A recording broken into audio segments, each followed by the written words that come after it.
My name is Dorothy, and I just turned 80 years old. I'm a widow of 12 years now, after losing my beloved husband Frank to cancer.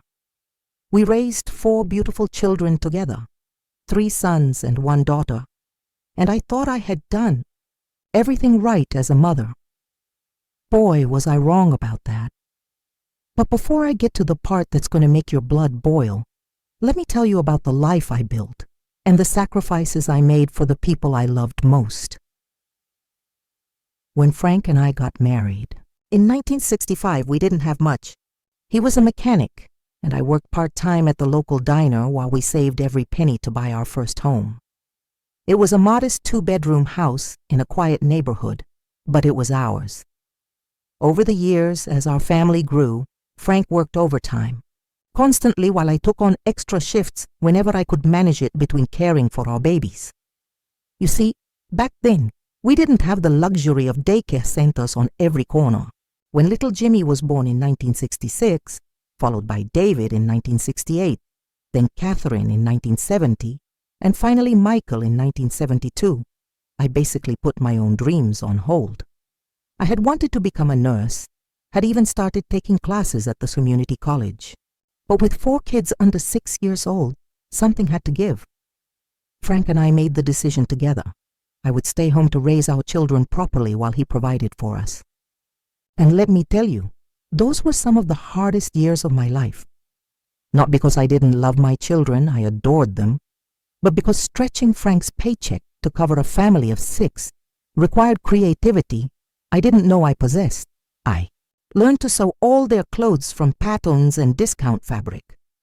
I grew a vegetable garden that could feed a small army. I clipped every coupon, shopped every sale, and made meals from scratch because eating out was a luxury we couldn't afford. When the kids outgrew their shoes, I'd take them to the second-hand store and pray we'd find something that fit and wasn't too worn down. But here's what I want you to understand. I never once complained about those sacrifices, not out loud anyway, because every time I saw my children's faces light up when I'd surprise them with a homemade birthday cake, or when they'd run to me with skinned knees knowing Mama would make it better, I knew I was exactly where I was, supposed to be. When Jimmy started school, I took on a part-time job at the grocery store to help with expenses. When David needed glasses, I worked extra hours stocking shelves until midnight. When Catherine wanted to take dance lessons like her friends, I cleaned houses on weekends to pay for them. And when Michael showed talent for baseball, Frank and I somehow found the money for equipment and league fees, even if it meant we ate beans and rice for dinner more often than we'd like to admit. You know what, though? Our kids never went without. They might not have had the newest clothes or the fanciest toys, but they had parents who loved them unconditionally and would move heaven and earth to give them opportunities we never had. As the years went by and Frank got promoted to shop foreman, things got easier financially. We were able to move to a bigger house when I was 35, a beautiful 4-bedroom colonial with a white picket fence and everything. I remember the day we got the keys. Frank picked me up and spun me around right there in the front yard, both of us crying happy tears because we'd finally made it to the middle class. That house became the heart of our family. It's where we hosted every birthday party, every holiday dinner, every graduation celebration. It's where I nursed all 4 kids through chickenpox, where Frank taught the boys to shave, where Catherine and I had our heart-to-heart talks about boys and life. Every room holds 1,000 memories of laughter, tears, arguments, and makeups. When the kids started college, Frank and I took out loans and worked extra jobs to make sure they could all get their degrees without drowning in debt. I went back to working full-time at the grocery store, eventually becoming assistant manager. Frank started doing side jobs on weekends, fixing cars for neighbors and friends. We were determined that our children would have the education and opportunities we never did, and they all succeeded beautifully. Jimmy became an accountant, David went into sales and did very well for himself. Catherine became a teacher, just like she'd always dreamed, and Michael started his own construction company Frank and I were so proud watching them build their own families and careers. But you know what? As successful as they became, they never forgot where they came from. At least I thought they didn't. Every Sunday, they'd come by for dinner with their spouses and kids. The house would be full of noise and chaos and love, just like the old days. Frank would be out back grilling burgers, while I'd be in the kitchen making everyone's favorite sides. And for a few hours every week, we were all together again. Even after Frank passed away in 2013, the kids kept up the tradition. They worried about me being alone in that big house, but I insisted I was fine. The house was paid off, thanks to Frank's life insurance and our retirement savings. I had my garden, my neighbors, my routine. Plus, having all those Sunday dinners gave me something to look forward to every week. I'll admit, as I got older, maintaining the house became more challenging, but the kids helped out. Jimmy would come by to handle any paperwork or financial stuff I needed help with. David would fix things around the house when they broke. Catherine would help me with grocery, shopping when the weather was bad. And Michael kept saying he wanted to do some renovations to make the house safer for me as I aged. Looking back now, I can see the signs I should have paid attention to. But when you love your children the way I loved mine, you tend to see their actions in the best possible light. Like when Jimmy started asking more and more questions about my finances. "Mom, are you sure you're managing okay? Do you need help with your bills?" I thought he was just being caring, making sure his elderly mother wasn't struggling.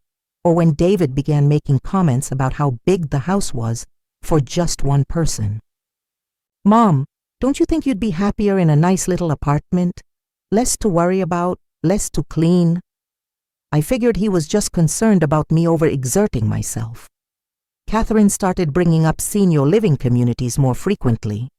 "Mom, my friend's mother moved into this lovely place, and she just loves it. They have activities and meal service and everything." I assumed she wanted me to have more social interaction. And Michael kept pushing this renovation idea. "Mom, we really need to update your electrical system, and the bathroom upstairs is a safety hazard. Let me draw up some plans." I thought my youngest son was just looking out for my well-being. What I didn't realize was that they were all working together, laying the groundwork for something I never saw coming. The first real warning sign I should have recognized was about 6 months before my 80th birthday. I was having lunch with my neighbor, Carol, who's been my friend for over 20 years. She mentioned that she'd seen a man in a suit taking pictures of my house the week before. "Dorothy, he had one of those fancy cameras and was taking shots from all different angles. I thought maybe you were thinking of selling." I was genuinely confused. "Selling? No, of course not." "That's strange." Carol looked uncomfortable. "Well, he was with Jimmy. I saw them talking on your front lawn for quite a while. When I asked Jimmy about it later, he brushed it off. Oh, that was just an inspector friend of mine. I wanted him to take a look at the foundation, make sure everything's solid. You know, preventive maintenance." It seemed reasonable enough, so I didn't think much more about it. But now I know that man wasn't an inspector. He was a real estate appraiser. The second warning sign came a month later when I found some papers in Jimmy's car. I wasn't snooping. He'd asked me to grab his sunglasses from the glove compartment, but there were legal documents with my name and address on them just sitting there on the passenger seat. I only caught a glimpse, but I saw words like transfer of deed and power of attorney. When I mentioned it to Jimmy, he got flustered in a way I'd never seen before. "Mom, those are just... It's complicated legal stuff for work. Nothing for you to worry about." But I was starting to worry. A mother's intuition is a powerful thing, and mine was telling me something wasn't right. The third and final warning sign was when all 4 of my children started being extra nice to me. Now don't get me wrong, my kids had always been good to me. But suddenly, they were calling more often, bringing me flowers for no reason, insisting on taking me out to dinner at expensive restaurants. Catherine even suggested we take a mother-daughter trip together. Mom, you've worked so hard your whole life. Don't you think you deserve a vacation? Michael started bringing up the renovation plans more frequently, showing me glossy brochures for bathroom fixtures and kitchen cabinets. Mom, I've been thinking about this more, and I really think we should modernize this place. Make it perfect for your golden years. David began visiting more often, sometimes bringing his real estate agent wife along. Mom, Janet was just saying how much she loves this neighborhood. Property values have really gone up, haven't they, honey?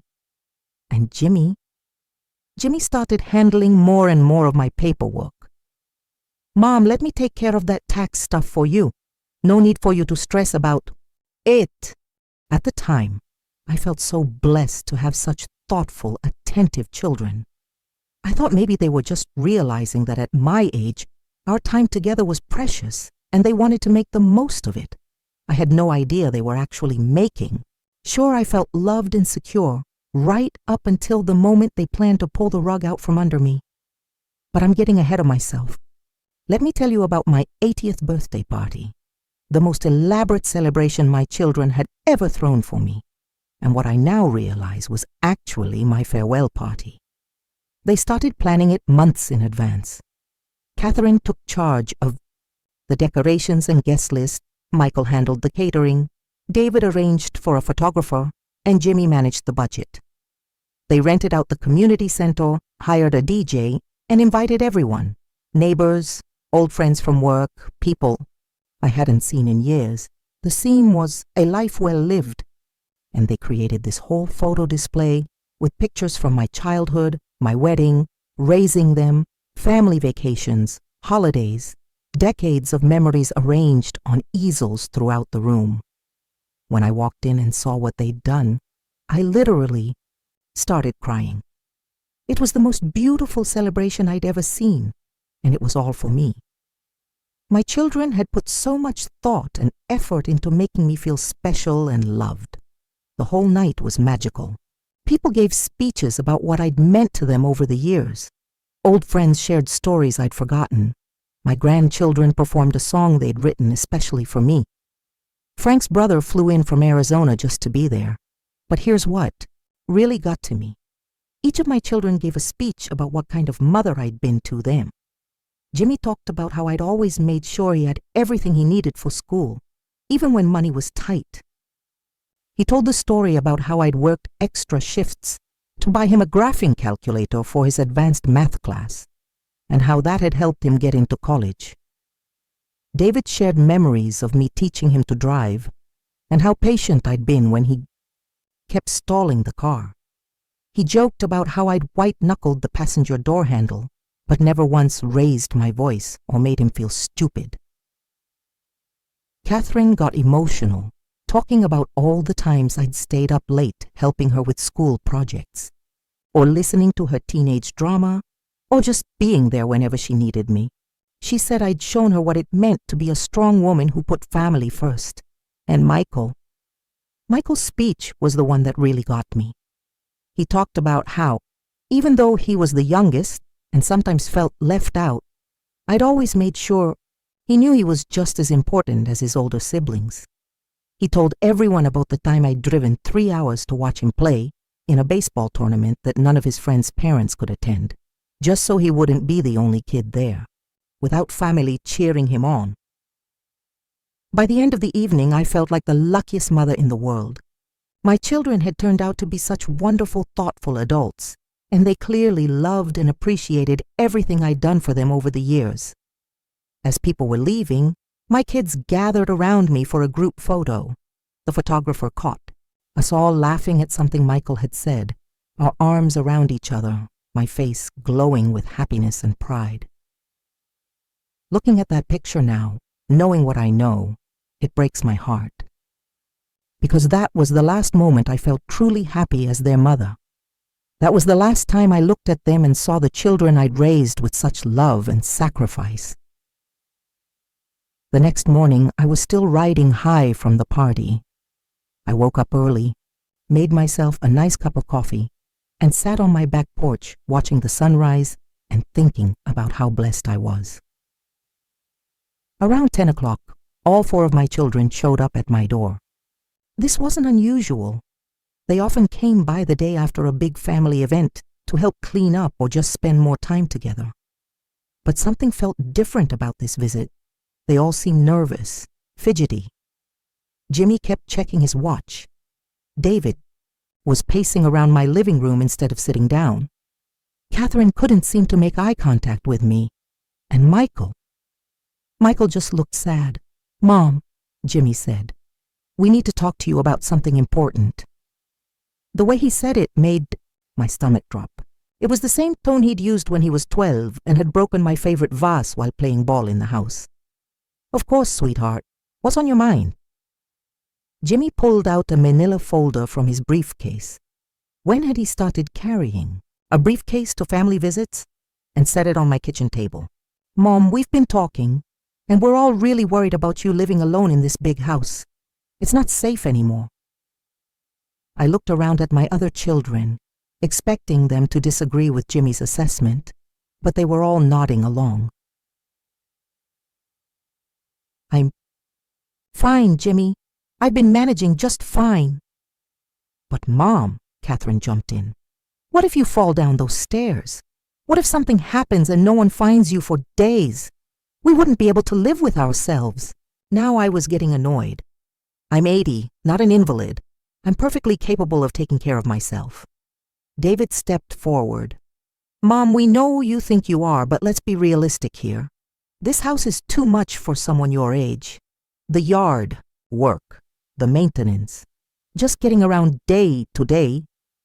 "So what exactly are you suggesting?" I asked, though I was starting to get a very bad feeling about where this conversation was heading. Michael looked at his siblings, then back at me. "We think you should move into a nice assisted living facility.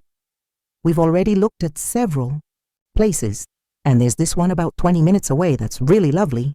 They have activities and meal service and medical staff on site 24/7. My mouth fell open. "You want to put me in a nursing home?" "It's not a nursing home, Mom," Catherine said quickly. "It's more like a resort for seniors. You'd have your own apartment, but with all the support you need." I stood up from the table, my hands shaking with anger. "I am not moving out of my home. This is where I raised you children, where I lived with your father for 48 years. This is my house."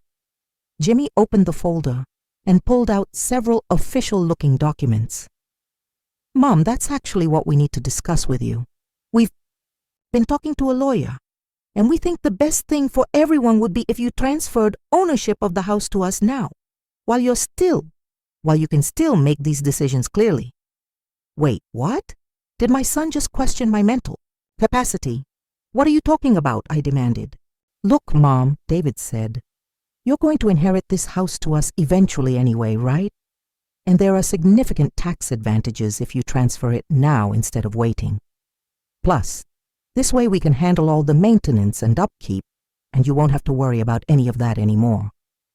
I stared at the 4 people standing in my kitchen, the 4 babies I'd carried, the children I'd raised, the adults I'd sacrificed everything for, and I felt like I was looking at strangers.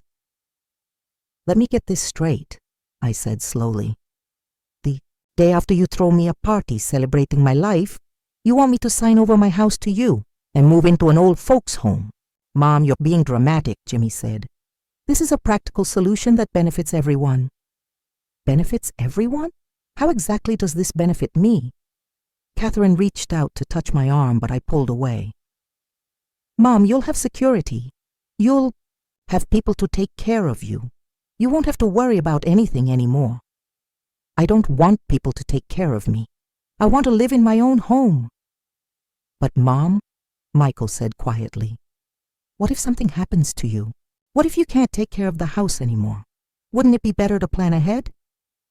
I looked at each of my children, searching their faces for some sign of the kids I'd raised.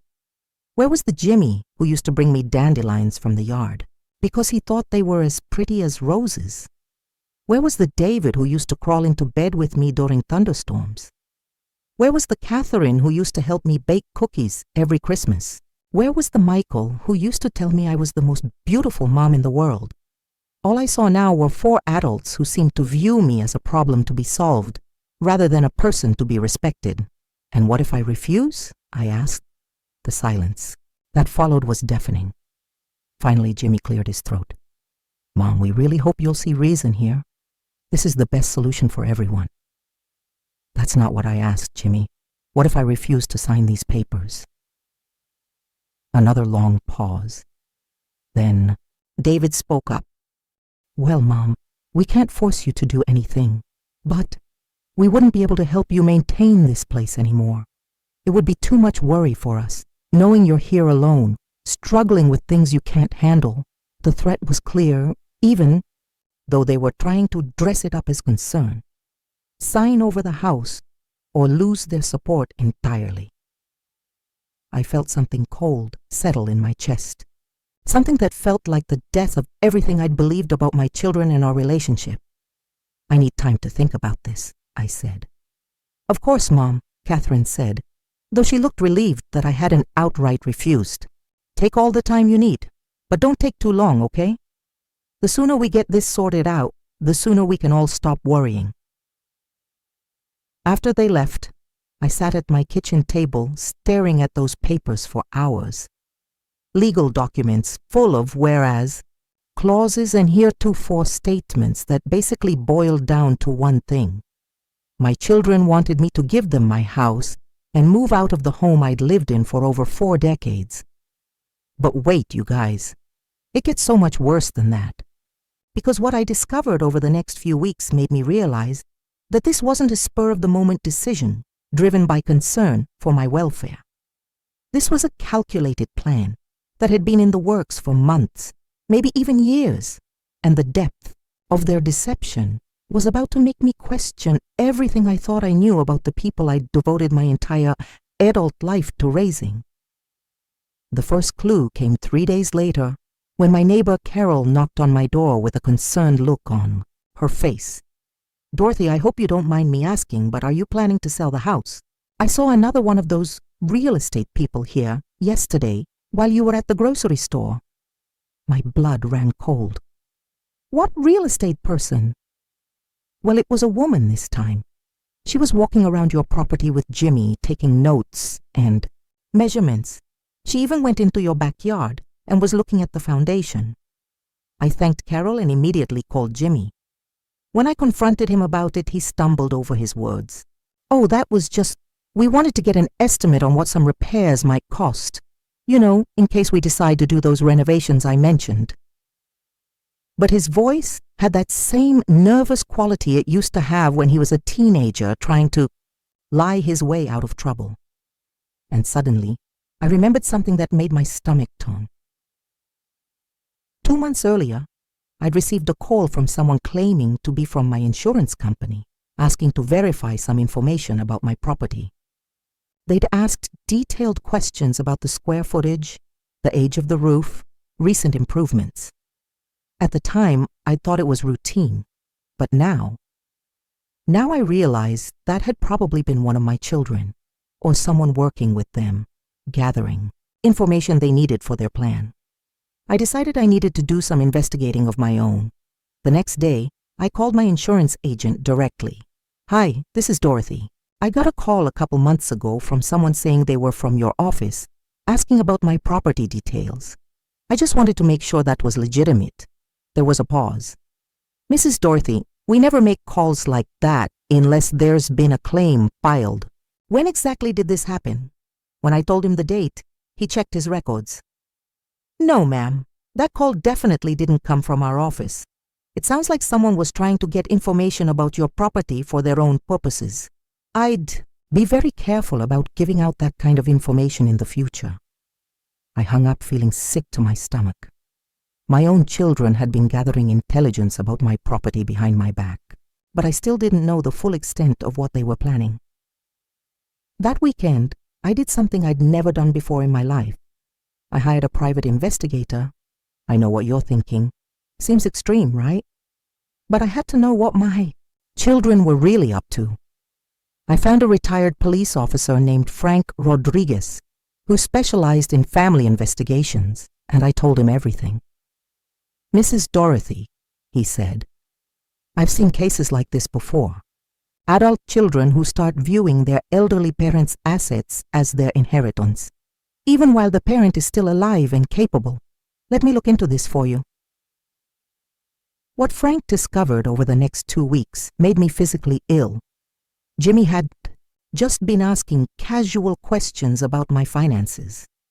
He'd been systematically documenting everything I owned, every account I had, every asset to my name. Frank found records showing that Jimmy had requested copies of my bank statements, claiming he was helping me with my taxes. He'd also contacted my pension administrator and my Social Security office, asking about survivor benefits and transfer procedures. David hadn't just been making innocent comments about the house being too big. He and his real estate agent wife had already had my property professionally appraised 3 separate times. They'd researched comparable sales in the neighborhood and had even contacted a developer who specialized in buying older homes in our area to tear down and replace with modern builds. Catherine hadn't been innocently suggesting senior living communities. She'd actually put down deposits at 2 different facilities, holding spots for me without my knowledge. She'd told them I was suffering from early dementia and that the family was working on convincing me to move. The facilities had been expecting me to tour them once my family convinced me it was time. But Michael's betrayal cut the deepest. Those renovation plans he'd been showing me, they weren't for my benefit. Frank discovered that Michael had been meeting with contractors, not to make the house safer for an elderly woman, but to prepare it for sale. The updates he wanted to make were specifically chosen to increase the property value for a quick flip. But here's the part that really broke my heart. Frank found out that my children had been meeting regularly for months, planning this whole thing. They'd been getting together every Tuesday night at David's house, the same night I thought he was working late, to coordinate their strategy. They'd discussed the best way to approach me, how to make me feel like moving was my idea, and what to do if I resisted. They'd even practiced their speeches, the ones they'd given me that morning after my birthday party. Frank had copies of text messages between them. Let me share just a few that still make my hands shake when I think about them. Jimmy to David: "Mom's getting more stubborn about the house thing. We might need to take a firmer approach." Catherine to Michael: "I think we should emphasize the safety angle more. Make her scared of living alone." David to Jimmy: "Janet thinks we could get at least $800K for the house in the current market. Split 4 ways, that's $200K each, plus we won't have to worry about Mom anymore." Michael to Catherine: "I feel bad about this, but we can't let Mom be stubborn about something this important. It's for her own good." You want to know what the most heartbreaking part was? In all of those messages, they kept saying it was for my own good and that they were worried about me. But not once did any of them express actual concern for my happiness or what I wanted. It was all about the money and their convenience. Frank also discovered something else that made everything click into place. Remember how extra nice my children had been in the months leading up to my birthday? All those dinners out, the flowers, the increased attention, they'd been documenting all of it, taking pictures of us together, saving receipts from restaurants, keeping records of their visits. Their lawyer had told them that if I ever tried to claim they were pressuring me or taking advantage of me, they'd need evidence that they'd been loving, attentive children who clearly had my best interests at heart. My 80th birthday party hadn't been a celebration of my life. It had been their alibi. When Frank showed me all this evidence, I sat in his office and cried for an hour, straight, not just because of what my children were doing to me, but because of what it meant about who they really were. These weren't the babies I'd rocked to sleep during countless midnight feedings. These weren't the children I'd cheered for at every school play and sporting event.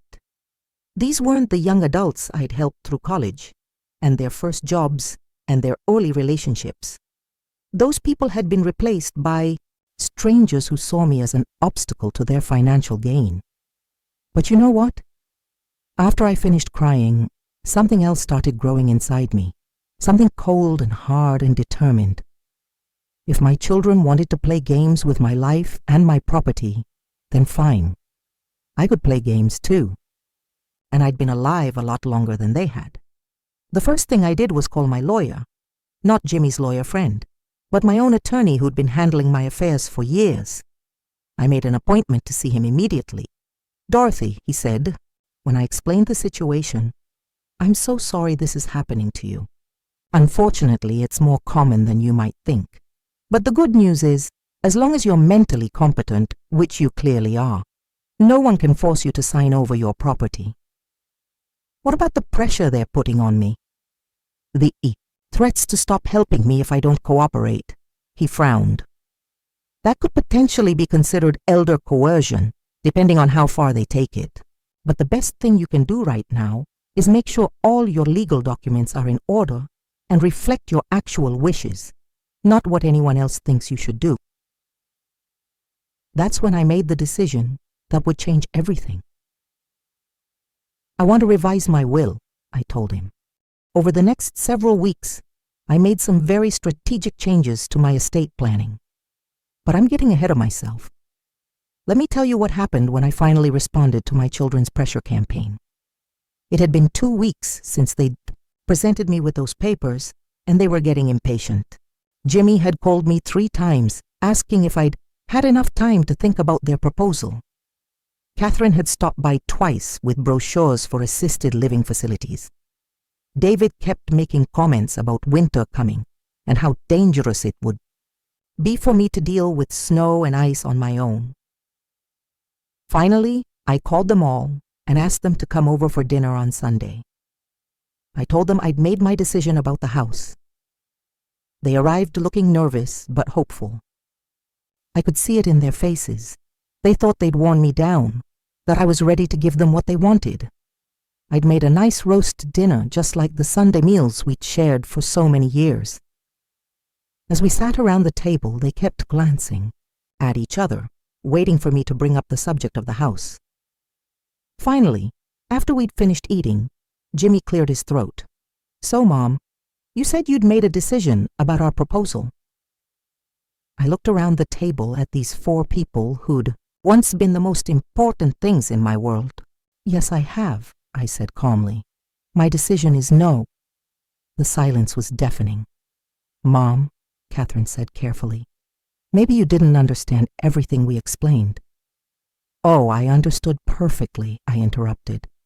"You want me to sign over my house to you and move into a nursing home so you can sell my property and split the money 4 ways. David's face went red. "It's not like that, Mom. We're trying to help you." I laughed, but there was no humor in it. Help me? Let me tell you what would actually help me. Having children who respect my wishes and support my decisions instead of trying to manipulate me into giving up everything I've worked for. "But Mom," Michael said, and I could hear the desperation creeping into his voice. "We're worried about your safety. What if something happens to you?" "Michael, sweetheart, I've been taking care of myself just fine. And if something does happen to me, well, that's what life insurance and medical alert systems are for. I don't need to give up my independence." "To make you feel better." Jimmy's mask finally slipped. "Mom, you're being unreasonable. We're trying to plan for your future, and you're being stubborn." "Stubborn?" I stood up from the table. "Let me tell you what's stubborn, Jimmy. What's stubborn is 4 grown adults who think they can pressure their elderly mother into doing something she doesn't want to do. What's stubborn is children who think they know better than their parent about what's best for her life." "Fine," David said, standing up too. "But don't expect us to keep running over here every time you need help with something. If you want to be independent, then be independent." And there it was. The threat they'd been dancing around for weeks, finally out in the open. "That's your choice, David," I said calmly. "But let me be very clear about something. I raised 4 children with love and sacrifice and endless patience. I gave you everything I had to give, including opportunities I never had myself.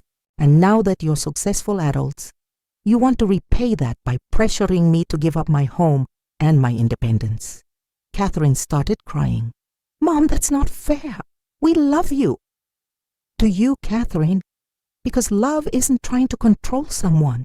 Love isn't making someone feel guilty for wanting to live their own life. Love isn't threatening to abandon someone if they don't do what you want." "You're twisting this around," Jimmy said angrily. "We're trying to do what's best for you, and you're making us sound like villains." "I'm not making you sound like anything, Jimmy. I'm just pointing out what you've been doing." One by one, my children left that night. Not a single one of them hugged me goodbye. Not one of them said they loved me. They just left. And you know what? That was the last time I saw them. True to their threat, they stopped coming around. No more Sunday dinners, no more phone calls asking how I was doing. No more help with household projects or errands. For the first few weeks, I kept expecting one of them to call, to apologize, to try to rebuild our relationship. But the silence stretched on. At first it hurt more than I can describe. These were my babies, and suddenly they were gone from my life as if I'd never existed. I'd wake up some mornings and instinctively reach for the phone to call one of them before remembering that they'd cut me off. But as time passed, something interesting happened. I started to realize that I was actually doing fine on my own. Hired a neighborhood teenager to help with yard work and snow removal. I found a handyman service for household repairs. I made friends with other widows in the area, and we started getting together regularly for coffee and card games. And you know what? I was happier than I'd been in years. Without the constant pressure and manipulation from my children, I felt free to just live my life the way I wanted to. I took up painting again, something I hadn't done since before they were born. I started volunteering at the local animal shelter.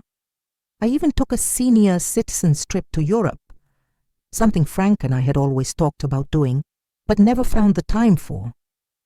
But I didn't forget what my children had tried to do to me. And I didn't forget the calculated, cold way they'd gone about it. Which brings me to the part of this story that I think you're really going to enjoy. Remember how I told you I'd revised my will? Well, let me tell you exactly what I did.